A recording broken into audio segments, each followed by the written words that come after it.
Hawa wote wanaoomba na hapa dakika 3. Tutajadili kwa dakika 3. Si ndio hoja? Haya, namuita kwanza Mheshimiwa Tundu Lissu.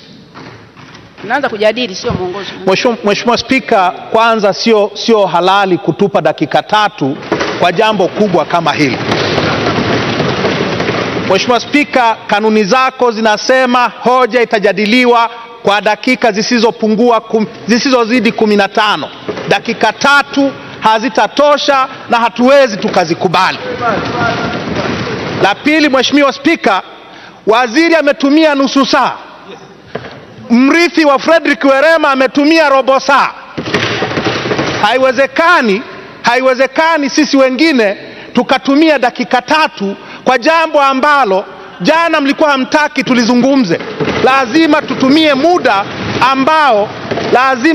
muda ambao kanuni imeuweka. Vinginevyo waheshimiwa, hatuna sababu ya kuwa hapa kabisa. Hatuwezi tukakubali kuchezewa namna hii. Kwa Mheshimiwa Spika, natumia dakika 15 zilizopo kwenye kanuni.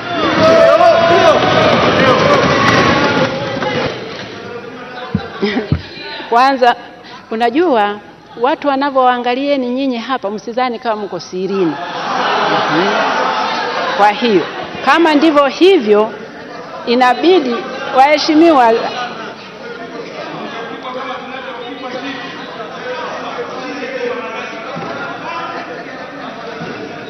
unajua nyie mnafikiri mnajua kanuni, lakini zingine hamzifahamu. Hamna, dakika atakuwa 10 tu, hakuna cha 15 hapa. Mheshimiwa Tundu Lissu, naanza. Na naomba wewe ukiwa mwanasheria ufahamu. Asante Mheshimiwa, 10 sawa. Hatuwezi tukachezeana. Naomba ukae, kuna kuchezea mtu hapa. Mheshimiwa, naomba ukae. Tahadhari iliyotolewa naomba izingatiwe waheshimiwa. Naomba izingatiwe. Na wewe Tundu Lissu umekuita wa kwanza kwa sababu hiyo. Naomba uendelee kujadili.